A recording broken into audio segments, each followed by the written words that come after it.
السلام علیکم friends, welcome to health wise with Ali. Friends, جب ہم ایک دم سے زیادہ کھا لیتے ہیں تو معدہ بھرنے کی وجہ سے ہمارے معدے پر دباؤ پڑنے لگتا ہے۔ دباؤ سے معدے میں موجود غذائی اجزاء واپس سے غذائی نالی کی طرف نکلنے لگتے ہیں، جس سے ہمیں سینے میں جلن اور تذابیت ہونے لگتی ہے۔ اس کے علاوہ جب ہم زیادہ کھا لیتے ہیں تو زیادہ کھانے کے نتیجے میں ہمارا معدہ خوراک ہضم کرنے والا تیزاب بھی زیادہ بنانے لگتا ہے، جسے ہائیڈروکلورک ایسڈ کہتے ہیں۔ بھرے ہوئے معدے میں جب یہ ایسڈ بہت زیادہ بنتا ہے تو یہ ایسڈ بار بار غذائی نالی کی طرف پش ہونے لگتا ہے، جس سے ہمیں سینے میں جلن اور ایسیڈیٹی ہونے لگتی ہے۔ تو آئے اب ہم بات کرتے ہیں کہ ہم ایسیڈیٹی کو کیسے کم کر سکتے ہیں۔ ایسیڈیٹی کم کرنے کے لیے سب سے پہلا اصول یہ اپنائیں کہ آپ جب بھی کھانا کھائیں تو ایک دم سے بہت زیادہ کھانے سے پرہیز کریں، کم کھائیں اور وقفے وقفے سے کھائیں۔ دن میں 2 سے 3 ہیوی میلز کی جگہ 4 سے 5 چھوٹے میلز لیں تاکہ کھانا آسانی سے ہضم ہو سکے۔ کھانا جب بھی کھائیں آرام سے تسلی سے کھائیں اور اسے اچھی طرح چبا کر کھائیں تاکہ معدے پر لوڈ نہ پڑے۔ کھانا کھاتے ہوئے باتیں نہ کریں، ٹی وی نہ دیکھیں اور کمپیوٹر اور موبائل کا ہرگز استعمال نہ کریں، کیونکہ ایسا کرنے سے ہمارا دھیان کھانے سے ہٹ جاتا ہے، جس کی وجہ سے ہم ایک تو ضرورت سے زیادہ کھا لیتے ہیں اور دوسرا کھاتے ہوئے بہت زیادہ ہوا بھی نکل لیتے ہیں، جس سے معدے میں دباؤ پڑنے لگتا ہے اور ایسیڈیٹی ہونے لگتی ہے۔ کھانے کے بعد تھوڑی دیر کے لیے بیٹھ جائیں یا پھر کھڑے ہو جائیں، کیونکہ بیٹھے یا کھڑے رہنے سے گریوٹی معدے میں موجود خوراک کو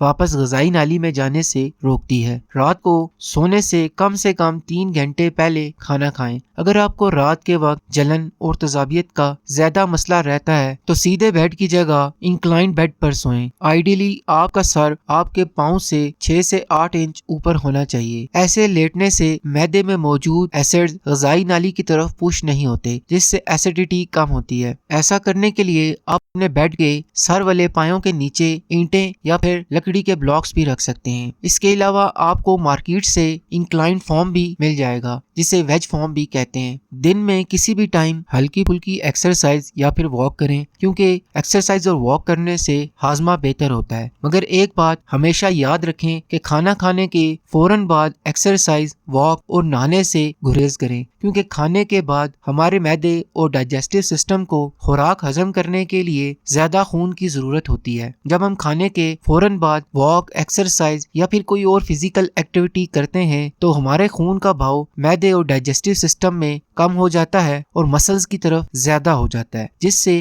ہمارا معدہ سست پڑ جاتا ہے اور ہاضمہ خراب ہو جاتا ہے۔ واک ضرور کریں، مگر کھانے کے کم سے کم 30 سے 40 منٹ کے بعد کریں۔ اگر ایکسرسائز کرنی ہو تو کھانے کے کم سے کم 1.5 سے 2 گھنٹے بعد کریں، اور اگر آپ کوئی سخت قسم کی ایکسرسائز کرتے ہیں جیسے کہ رننگ، باڈی بلڈنگ یا پھر سوئمنگ وغیرہ، تو کھانے کے کم سے کم 3 گھنٹے بعد ایسی ایکسرسائز کریں۔ اگر آپ کا وزن زیادہ ہے تو اپنے وزن کو گھٹائیں، خاص طور پر اگر آپ کے پیٹ پر چربی ہے تو اسے لازمی کم کریں، کیونکہ پیٹ کی چربی معدے پر دباؤ ڈالتی ہے اور آہستہ آہستہ ایسوفیجل اسفنکٹر کو بھی کمزور کر دیتی ہے۔ ایسوفیجل اسفنکٹر معدے اور غذائی نالی کے بیچ میں موجود ایک مسکولر رنگ کو کہتے ہیں، جس کا کام ہوتا ہے خوراک کو معدے میں ہی روک کر رکھنا، خوراک کو واپس غذائی نالی میں نہ جانے دینا۔ پیٹ کی چربی اس مسل کو جب کمزور کرتی ہے تو یہ مسل اپنا کام ٹھیک سے نہیں کر پاتا، جس کی وجہ سے موٹے انسان کو بار بار ایسیڈیٹی ہونے لگتی ہے۔ اگر آپ سگریٹ پیتے ہیں تو سگریٹ نوشی بھی چھوڑ دیں، کیونکہ تمباکو نوشی بھی ایسیڈیٹی کی ایک عام وجہ بنتی ہے۔ کچھ ایسے فوڈز ہیں جن سے پرہیز کرنا انتہائی ضروری ہے، کیونکہ یہ فوڈز سینے میں جلن اور تذابیت پیدا کرتے ہیں، جیسے کہ کھٹے پھل،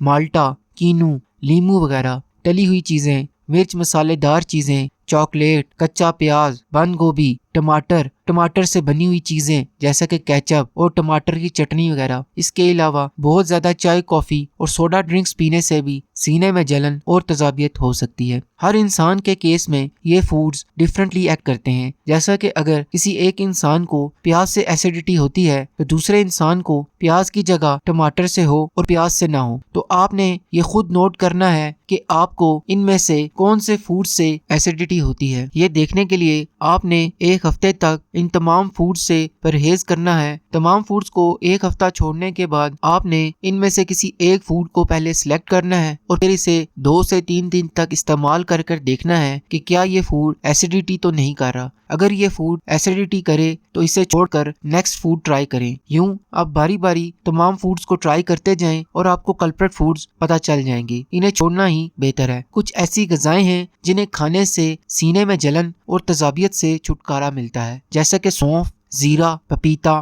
ہڈیوں کی یخنی، جو کا دلیا، سیب اور نیم گرم پانی کا استعمال۔ ان تمام فوڈز کے علاوہ ڈائٹ میں دہی کو بھی لازمی شامل کریں، کیونکہ دہی سینے میں جلن اور تذابیت کو کم کرنے کے لیے بہت ہی مفید ہے۔ کچھ ایسی جڑی بوٹیاں بھی ہیں جو سینے میں جلن اور تذابیت کو نمایاں طور پر کم کرتی ہیں۔ اسٹڈیز سے پتہ چلتا ہے کہ ملٹھی سینے میں جلن اور تذابیت کو 50% تک کم کرتی ہے۔ اس کے علاوہ سلپری ایلم اور مارش میلو روٹ، جسے ریشہ ختمی بھی کہتے ہیں، تذابیت کے علاج میں بہت اچھی ہے۔